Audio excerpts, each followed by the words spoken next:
혹시 이혜경 장로님, 우리 장로님 설교 전에 이렇게 뵙게 돼서 반갑습니다.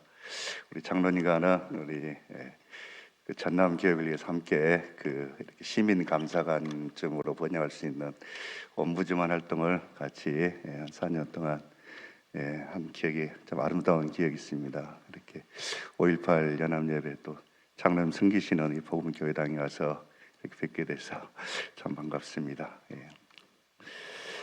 오늘 우리가 받들을 이 성경 본문의 말씀은 우리가 너무나 잘 알고 있는 내용입니다.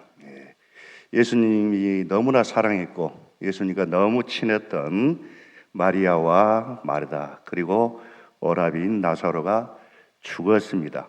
그래서 예수님께서는 이 나사로를 잠들었다 말씀하시고 내가 나사로를 깨우러 가야겠다 이렇게 말씀하셨습니다. 그 당시에는 예수님의 대적자들이 너무 많이 생겼습니다. 그래서 예수님을 잡아 죽이려는 사람들이 호시탐탐 기회를 노리고 있었습니다. 그래서 예수님의 12제자 중에서 11제자는 예수님 절대로 이 나사로한테 가시면 안 됩니다. 굳고 말렸지만은 원래 요한복음 11장 16절의 말씀같이 합리적인 의심의 소유자라고도 얘기하죠. 이 쌍둥이라는 뜻의 이 도마는 우리도 주와 함께 죽으러 가자 하면서 예수님을 먼저 따라 나서자 나머지 11제자 시몬 베드로부터 시작해서 못 이긴 채하고 마지못해서 따라 나서고 있는 것이 바로 오늘 요한복음 11장의 이 말씀입니다.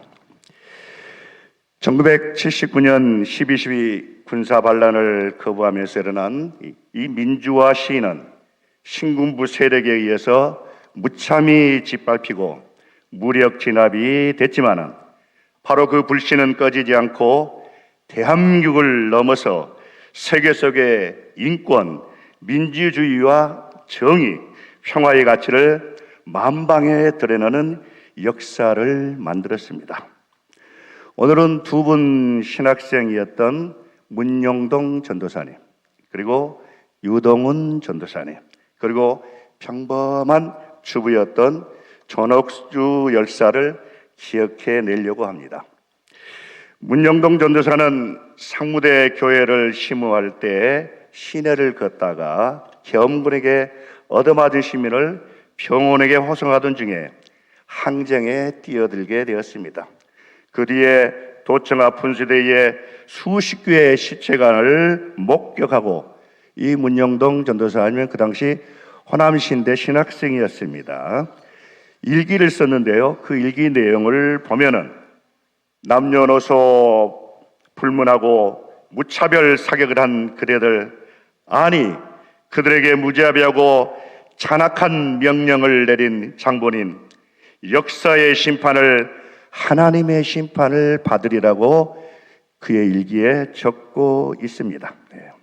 시대에 합류 문전도사는 도청 지하에 쌓여있는 무기와 폭발물을 관리하는 임무를 맡아서 계엄군 부사령관을 만나서 뇌관외체를 위한 전문가를 요청을 했고 5월 25일 당시 무기고 내의 폭발물과 수류탄의 뇌관을 분리하여 인명의 피해와 시민의 재산을 지키기에 최선을 다한 진정한 신앙인이었습니다. 그러나 5월 17일 계엄군의 최종 진압 때 도청을 사수하다 세 발의 총탄을 맞고 장렬히 전사하셨습니다.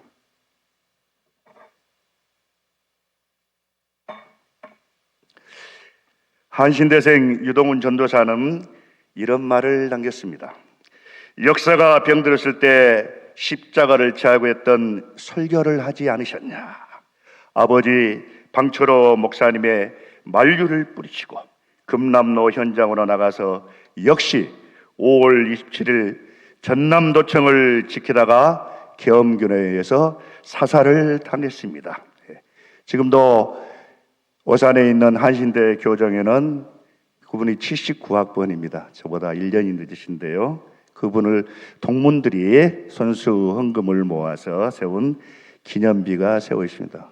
몇 차례 80년대 그것을 또 이게 도난당하는 일도 있었습니다. 그래서만은 그러나 끝끝내 지켜서 지금까지 세워져 있는 것을 보게 됩니다.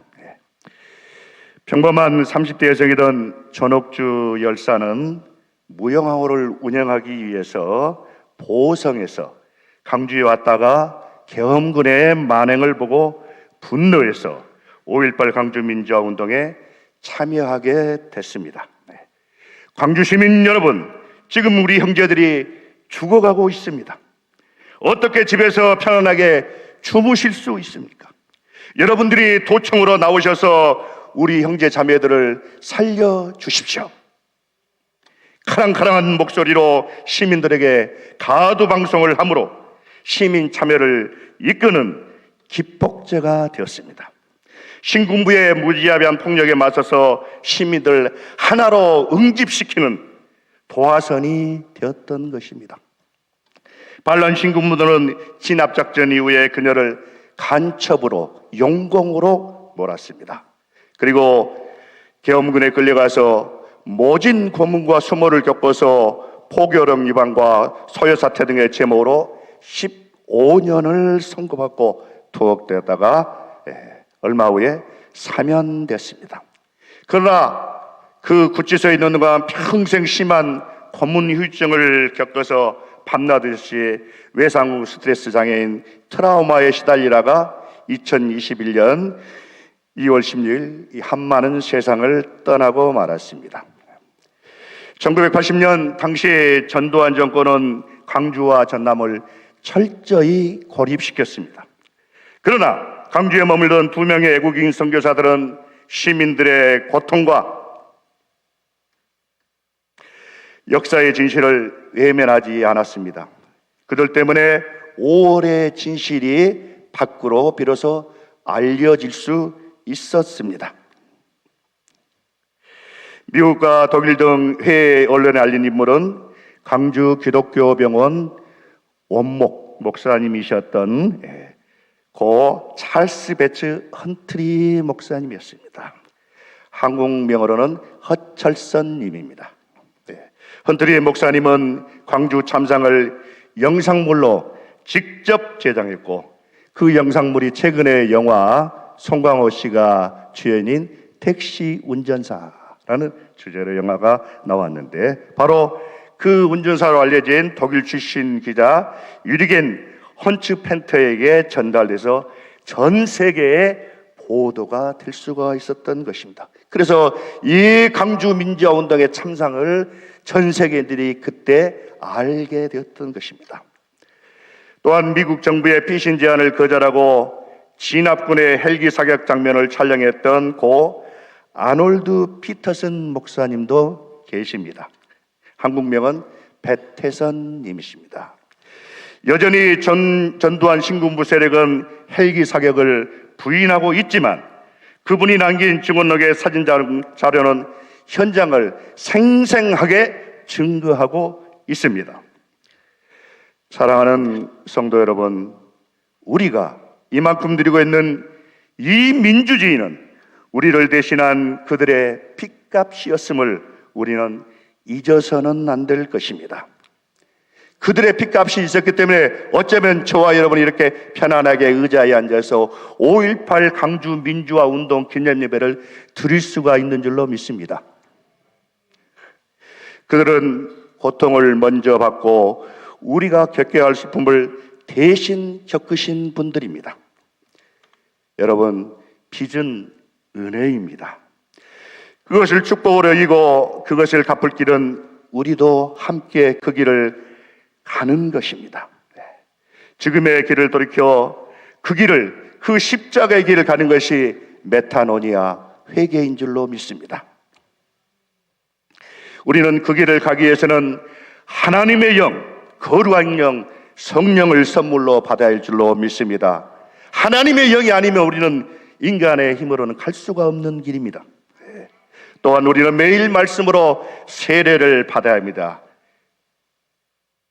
씻어야 깨끗해지는 것입니다. 그래야 우리는 성령, 깨끗한 영이 늘 우리에게 임할 줄로 믿습니다. 5.18 시대 정신은 오랜 정치 적폐의 하나인 동서지역주의로 적대하거나 차별하지 않으며 남과 북의 이념으로 분단을 고착화하지 않습니다. 5.18 시대 정신은 국가폭력에 의해 단호하며 그 누구든 국가의 보호를 받아야 하며 힘의 메시아, 자본의 메시아를 추종하지 않습니다. 아직 5.18은 끝나지 않았습니다. 여전히 5.18의 숭고한 정신을 폄하하는 세력들이 준동하고 있습니다. 그들은 호시탐탐 탐욕스러운 지배의 메시아를 노립니다. 5.18 학살의 책임으로부터 미국도 결코 자유로울 수 없을 것입니다. 그날 시민들을 학살하는 것에 암묵적인 동의를 해준 미국 행정부의 결의를 우리는 익히 잘 알고 있습니다. 그토록 많은 사람들이 학살당했음을 알면서도 공식적으로 강요회의에서 전두환을 지지하기로 결의했다는 것을 지난 2017년 1980년 당시 미국 국무부 국제안보 담당 부차관보 니콜러스 플레스 메모에서 이미 밝혀진 바 있습니다. 예수님이 자신에게 가해질 폭력의 현실을 직감하시면서도 나사로에게 가신 것처럼, 그리고 예루살렘으로 입성하신 것처럼, 그리고 그 자리가 죽음의 자리라는 것을 알면서도 십자가에 자신을 내어주심을 스스로 감당하셨던 것처럼 광주와 전남의 사람들은 피 흘리는 자리를 결코 피하지 않았습니다. 그러나 예수님은 그 피 흘림을 통해서 생명을 살리는 속죄의 피가 되게 하신 줄로 믿습니다. 광주에서 피 흘림은 폭력에 의한 죽음의 상징이었지만 광주와 전남의 시민들은 여기에 끝나지 않고 자신들의 피를 나눔으로 죽음을 이겨내는 생명의 피를 새롭게 보여주었습니다. 십자가에서 흘리신 예수님의 피가 우리의 모든 죄를 사해 주시는 보혈의 피, 곧 영생의 피가 되었듯이 80년 5월 광주와 전남 시민들에 의해서 이루어진 헌혈의 피는 생명을 살리는 나눔의 피가 되었습니다. 폭력에 의해서 십자가에서 돌아가셨던 예수님은 사흘 만에 다시 살아나신 줄로, 부활하신 줄로 믿습니다. 예수님의 부활이 평화의 시작이 되었듯이 80년 5월 광주 시민들은 폭력을 가하는 자 앞에서 자신들의 생명을 피를 내어 놓을 수 있었기 때문에 광주에는 평화가 유지될 수 있었습니다. 일반적으로 이런 시위가 일어나면 세계적으로는 많은 약탈과 방화와 살인과 많은 성폭력이 일어난다고 합니다. 10일 동안 그 광주의 항쟁 기간 동안 단 한 건의 절도 사고도 없었답니다. 다만 진실을 왜곡하는 MBC는 불태웠다고 합니다. 예부에서 고립되어서 물자가 들어오지 않았지만 오히려 자신들이 가지고 있던 것을 가지고서 밥을 지었고, 그 밥을 거리에서 광주를 지키려 했던 모든 사람들에게 그들은 나누어 줬습니다. 광주의 밥상 공동체는 하나님의 나라가 이미 우리 가운데 임하였음을 보여주고 있는 것입니다. 성령 충만한 초대교회에서 일어났던 나눔의 기적이 2000년이 지난 80년 5월 광주와 전남에서 재현된 줄로 믿습니다. 광주와 전남의 아픔을 통해 우리는 배움의 차이를 넘어, 경제의 차이를 넘어 성별의 군부 없이 하나로 대동단결했던 체험을 우리는 가지게 됐습니다. 이제 우리는 희망을 봅니다. 아픔만 기억하는 것이 아니라 새롭게 만들어갈 수 있는 체험이 이미 우리 안에 있기에 새하늘과 새 땅을 이루어가는 미래에 대한 희망의 씨앗을 우리는 간직하고 있습니다.